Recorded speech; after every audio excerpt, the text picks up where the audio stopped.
महाराष्ट्र के गवर्नर आचार्य देवव्रत जी, महाराष्ट्र के मुख्यमंत्री देवेंद्र फडणवीस जी, केंद्रीय मंत्रिमंडल के मेरे साथी सर्बानंद सोनोवाल जी, शांतनु ठाकुर जी, कीर्तिवर्धन सिंह जी, महाराष्ट्र के डिप्टी सीएम एकनाथ शिंदे जी, अजीत पवार जी, शिपिंग और दूसरी इंडस्ट्रीज से जुड़े लीडर्स, अन्य महानुभाव, देवी और सज्जनों, साथियों, मैं आप सभी का ग्लोबल मैरीटाइम लीडर्स कॉन्क्लेव में अभिनंदन करता हूं। साल 2016 में मुंबई में ही इस आयोजन की शुरुआत हुई थी और ये हम सभी के लिए खुशी की बात है कि आज ये समिट एक ग्लोबल इवेंट बन गई है।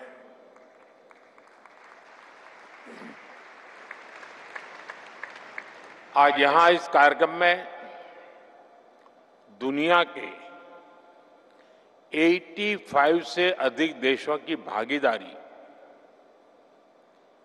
ये अपने आप में एक बहुत बड़ा मैसेज दे रही है। शिपिंग जायंट्स, उसके सीईओ से लेकर स्टार्टअप्स तक और पॉलिसी मेकर से लेकर इन्वेस्टर्स तक इस समय सभी यहां मौजूद हैं। स्मॉल आइलैंड नेशंस के प्रतिनिधि भी यहां उपस्थित हैं। आप सभी के विजन से इस समिट की सिनर्जी और एनर्जी दोनों बढ़ा दी है। साथियों, अभी यहां शिपिंग सेक्टर से जुड़े कई प्रोजेक्ट्स का शुभारंभ हुआ है। शिपिंग सेक्टर में हुए लाखों करोड़ रुपए के एमओयूज भी जारी हुए हैं। ये दिखाता है कि भारत के मैरीटाइम सामर्थ्य पर दुनिया का कितना विश्वास है। इस आयोजन में आपकी उपस्थिति हमारे कॉमन कमिटमेंट का प्रतीक है। साथियों, 21वीं सदी के इस कालखंड में भारत का मैरीटाइम सेक्टर तेज गति और ऊर्जा के साथ आगे बढ़ रहा है। खासकर साल 2025 भारत के मैरीटाइम सेक्टर के लिए बहुत अहम साल रहा है। मैं इस वर्ष की कुछ खास उपलब्धियों का जिक्र आपके बीच करना चाहता हूं।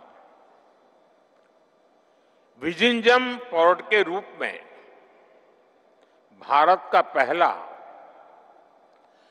Deep water international transshipment hub अब ऑपरेशनल हो चुका है।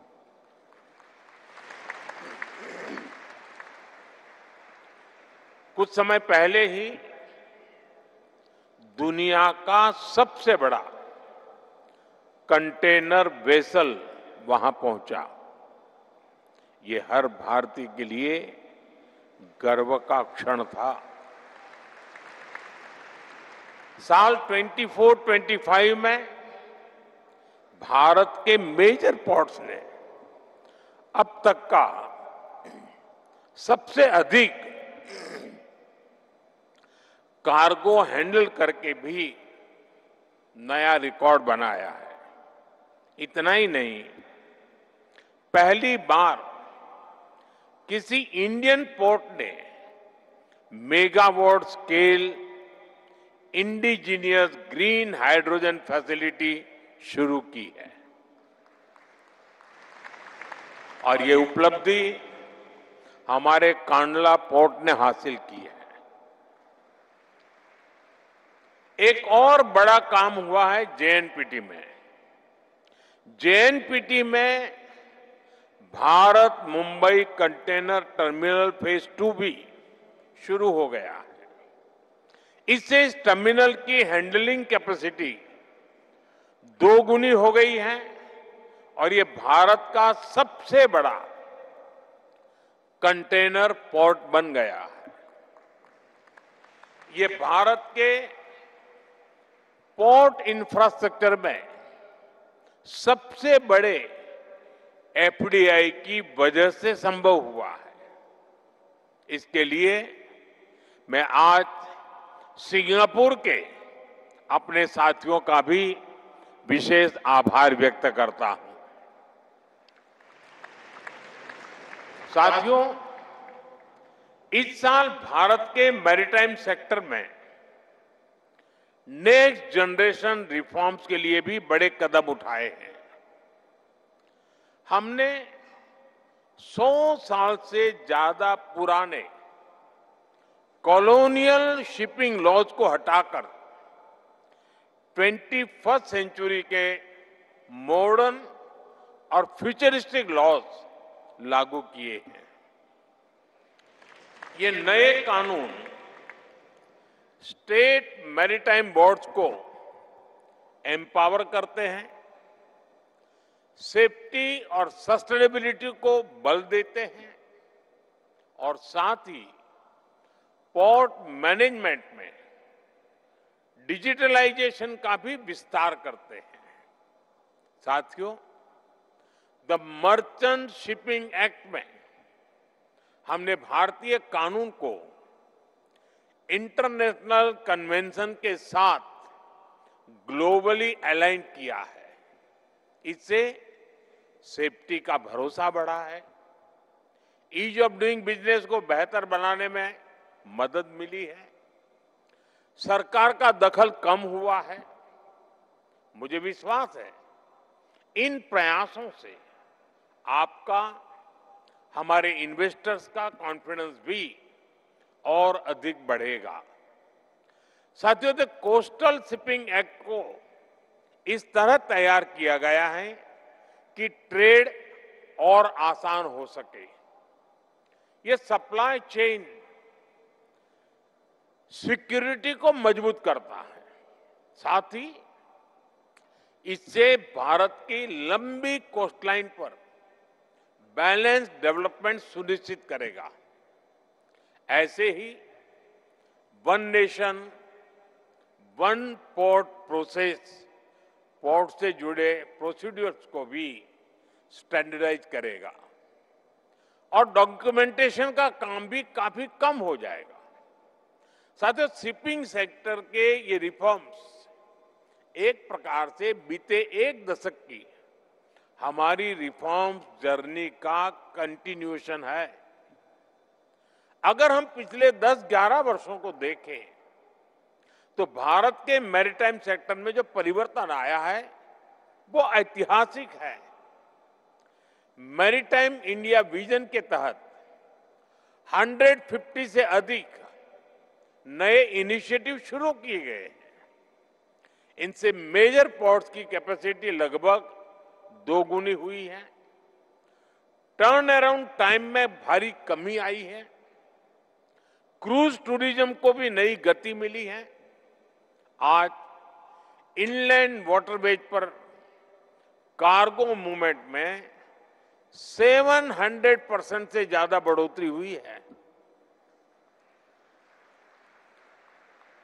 ऑपरेशनल वाटरवेज की संख्या 3 से बढ़कर 32 हो गई है। हमारे पोर्ट्स का नेट एनुअल सरप्लस भी 1 दशक में 9 टाइम्स इंक्रीज हुआ है। साथियों, हमें गर्व है कि आज भारत के पोर्ट्स डेवलपिंग वर्ल्ड के सबसे एफिशिएंट पोर्ट्स में गिने जाते हैं। कई मामलों में तो वो डेवलप्ड वर्ल्ड के पोर्ट से भी बेहतर प्रदर्शन कर रहे हैं। मैं आपको कुछ और आंकड़े देता हूं। आज भारत में एवरेज कंटेनर ड्वेल टाइम 3 दिन से भी कम रह गया है। ये कई विकसित देशों से भी बेहतर है। Average vessel turn around time 96 hours से घटकर सिर्फ 48 आवर्स रह गया है। इससे भारतीय पोर्ट्स ग्लोबल शिपिंग लाइन के लिए और अधिक कॉम्पिटिटिव और अट्रैक्टिव बन गए हैं। वर्ल्ड बैंक के लॉजिस्टिक परफॉर्मेंस इंडेक्स में भी भारत ने काफी अच्छा सुधार किया है। और साथियों, शिपिंग सेक्टर में ह्यूमन रिसोर्स में भारत अपना परचम लहरा रहा है। भारत के सीफेरर्स की संख्या पिछले 1 दशक में 1.25 लाख से बढ़कर 3 लाख से ज्यादा हो गई है।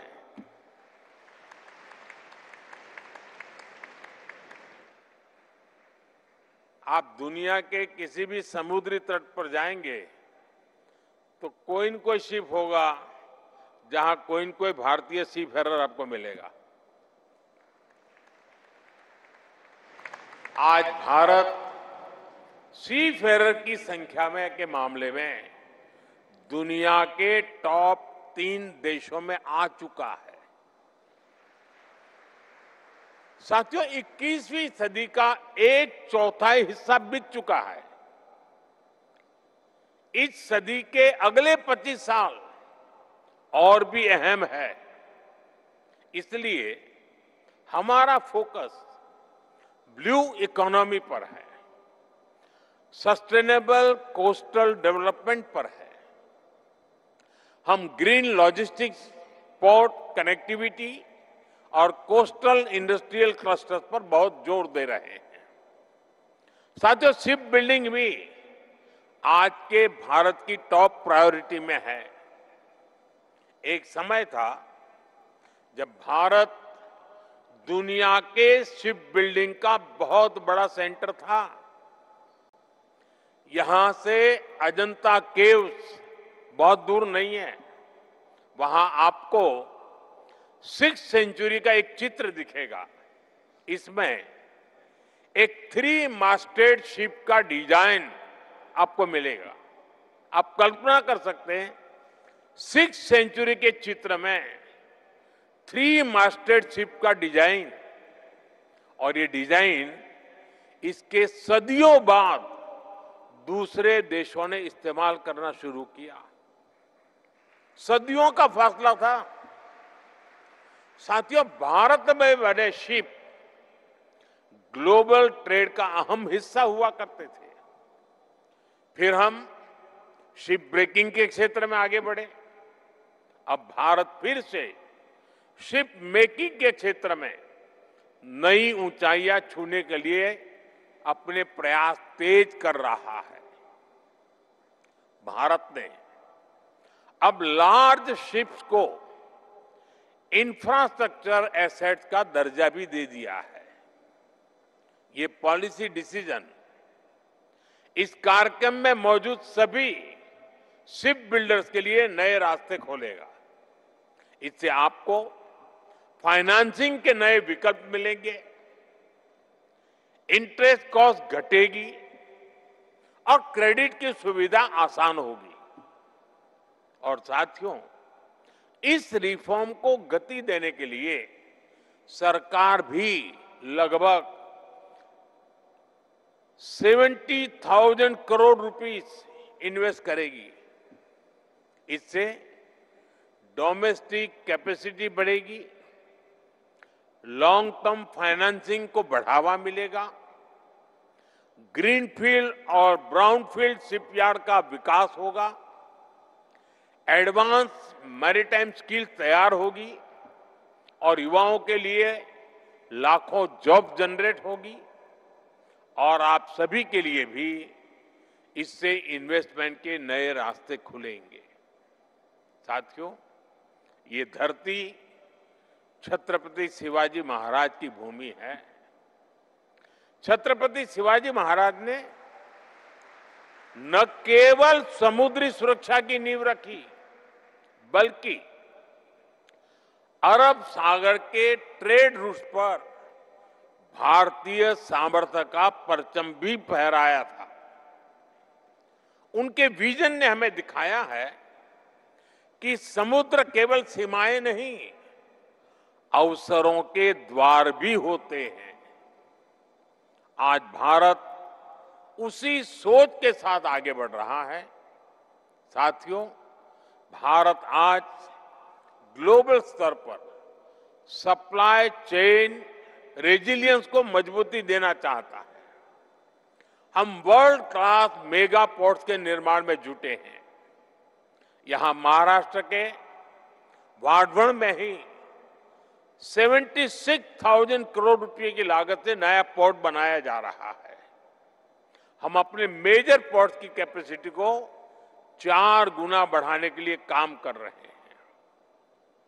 हम कंटेनराइज कार्गो शेयर में भी भारत का हिस्सा बढ़ाना चाहते हैं और इन सभी लक्ष्यों की प्राप्ति में आप सभी हमारे अहम पार्टनर हैं।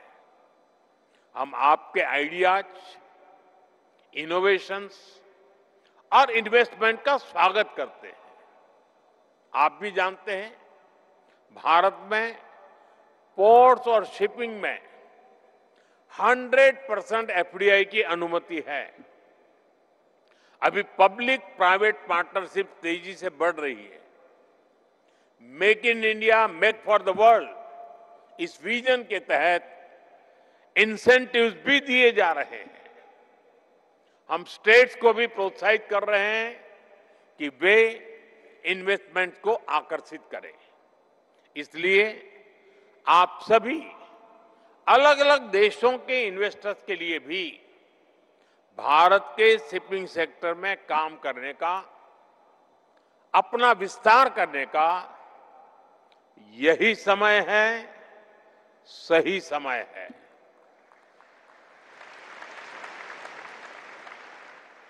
फ्रेंड्स, भारत की एक और विशेषता है हमारी वाइब्रेंट डेमोक्रेसी और reliability. When the global seas are rough, the world looks for a steady lighthouse.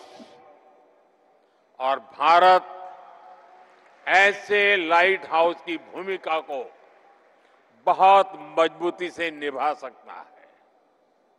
Global tensions, trade disruptions और शिफ्टिंग सप्लाई चेन्स के बीच भारत स्ट्रेटेजिक ऑटोनॉमी, पीस और इंक्लूसिव ग्रोथ का प्रतीक है। हमारे मैरीटाइम और ट्रेड इनिशिएटिव्स इसी बड़े विजन का हिस्सा है।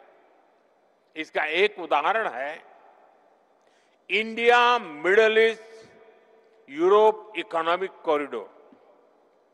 ये ट्रेड रूट्स को फिर से डिफाइन करेगा। ये क्लीन एनर्जी और स्मार्ट लॉजिस्टिक्स को बढ़ावा देगा। साथियों, आज हमारा फोकस इंक्लूसिव मैरीटाइम डेवलपमेंट पर भी है। ये तभी संभव है जब स्मॉल आइलैंड डेवलपिंग स्टेट्स और लीस्ट डेवलप्ड कंट्रीज को टेक्नोलॉजी, ट्रेनिंग और इंफ्रास्ट्रक्चर के माध्यम से सशक्त बनाया जाए। Climate change, supply chain disruption, economic uncertainty और मैरीटाइम सिक्योरिटी, हमें मिलकर इन सभी का सामना करना होगा।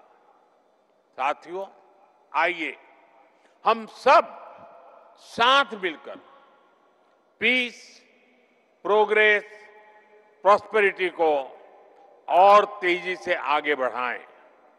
एक सस्टेनेबल फ्यूचर का निर्माण करें। एक बार फिर आप सभी का इस समिट का हिस्सा बनने के लिए अभिनंदन। आप सबको बहुत बहुत शुभकामनाएं। Thank you.